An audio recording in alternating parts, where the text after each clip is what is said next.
On the latest episode of Real Time with Bill Maher, he gave his take on the difference between Republicans and Democrats. Take a look. Politics in this country is binary. You have to wear everything anyone on your side does.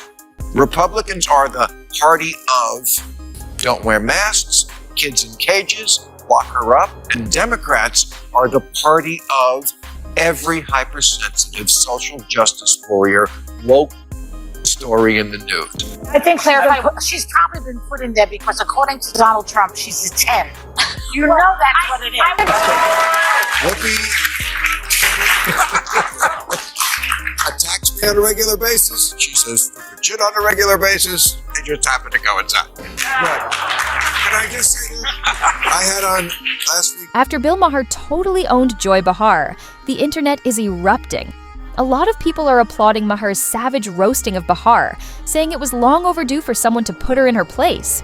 How did Behar manage to provoke Maher so badly? That woke Twitter is losing its mind? And what exactly did Maher say to set her off? We've got all the drama, all the receipts, and plenty of verbal sparring that'll make your popcorn even more enjoyable. Hold on tight. This is a moment you don't want to miss.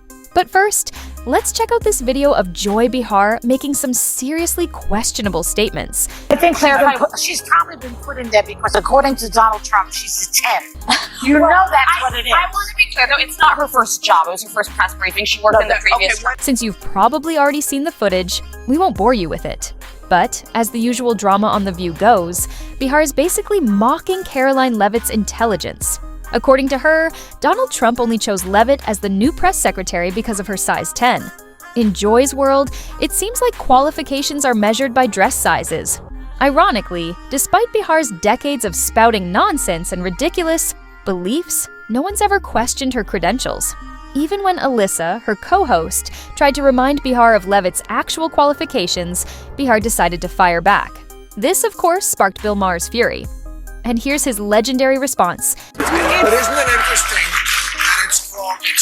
I don't think they meant this when Barbara Walters invented it a long time ago, but it's the view. Well, that's the problem in America. There is one view. Right, and one that's clearly opinion, and everybody else can go. It's hard not to respect Bill Maher.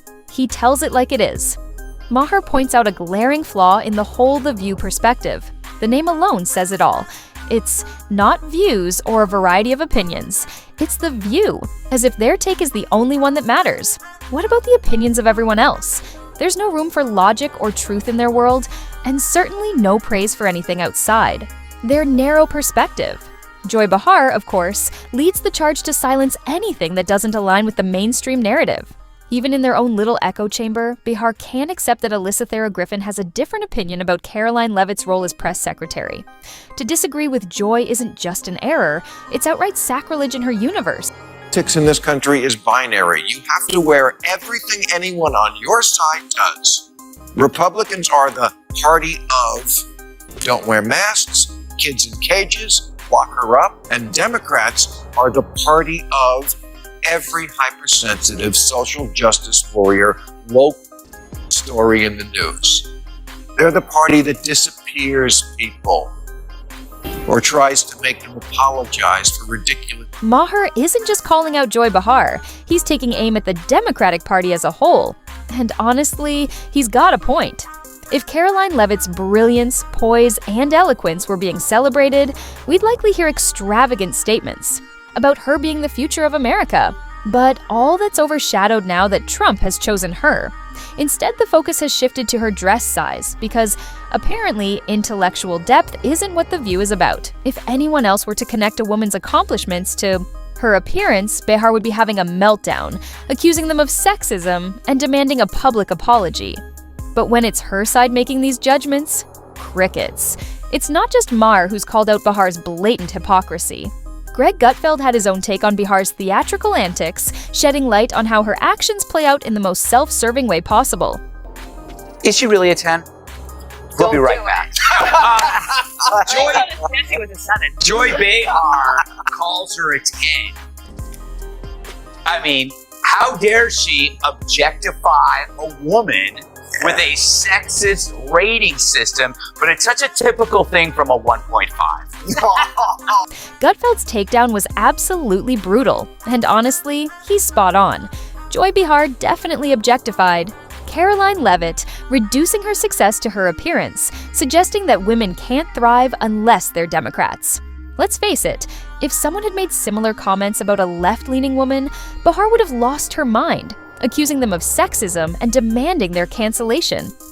What makes it even more interesting is that the same people who push for diversity and inclusion, DI, and let's be honest, often place more value on looks than talent, don't see any issue with reducing a woman's accomplishments to her physical appearance. Meanwhile, Leavitt is excelling at the White House, demonstrating her competence by handling press conferences with confidence and skill.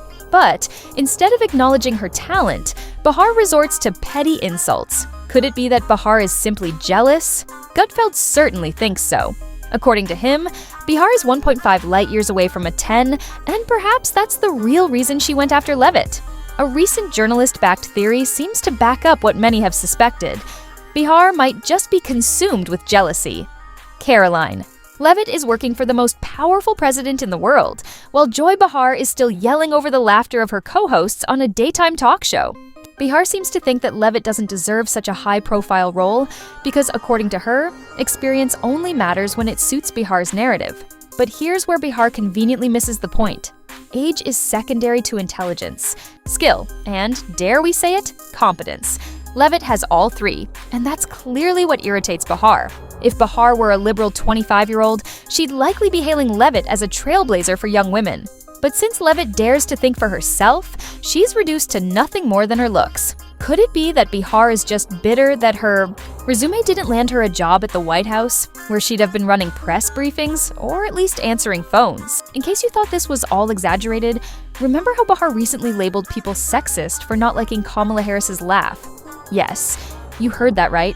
Disliking the vice president's ear-piercing cackle was somehow deemed a form of misogyny, so don't be shocked. In America, the women on The View often have some of the most bizarre opinions out there.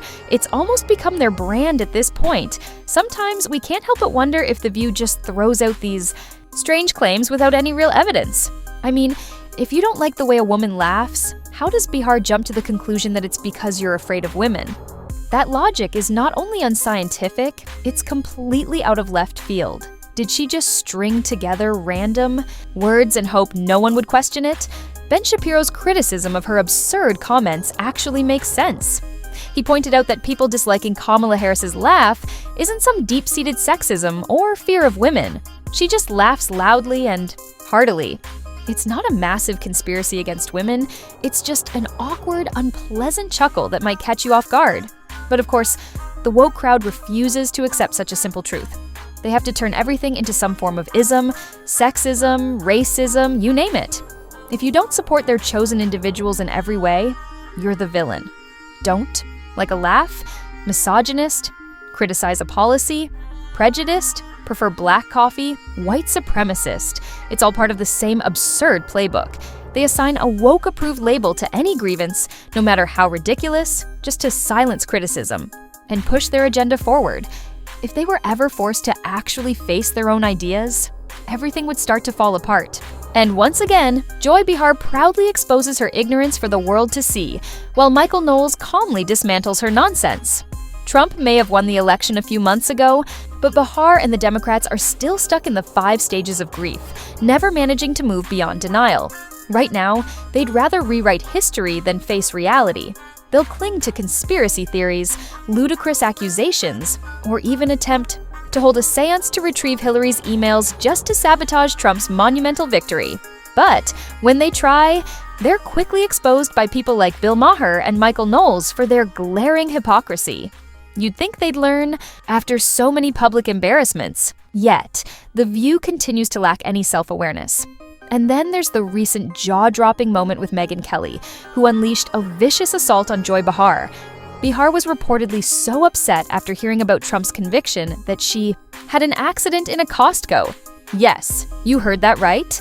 The self-proclaimed intellectual giant of The View literally peed herself in the frozen foods aisle like an excited chihuahua. Kelly, of course, took full advantage of this moment with her signature humor, pointing out how Trump's presence clearly occupies way too much space in Behar's mind, and bladder. So what do you think?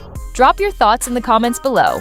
And if you don't want to miss out on the hottest celebrity gossip, make sure to subscribe to Iconic Insights.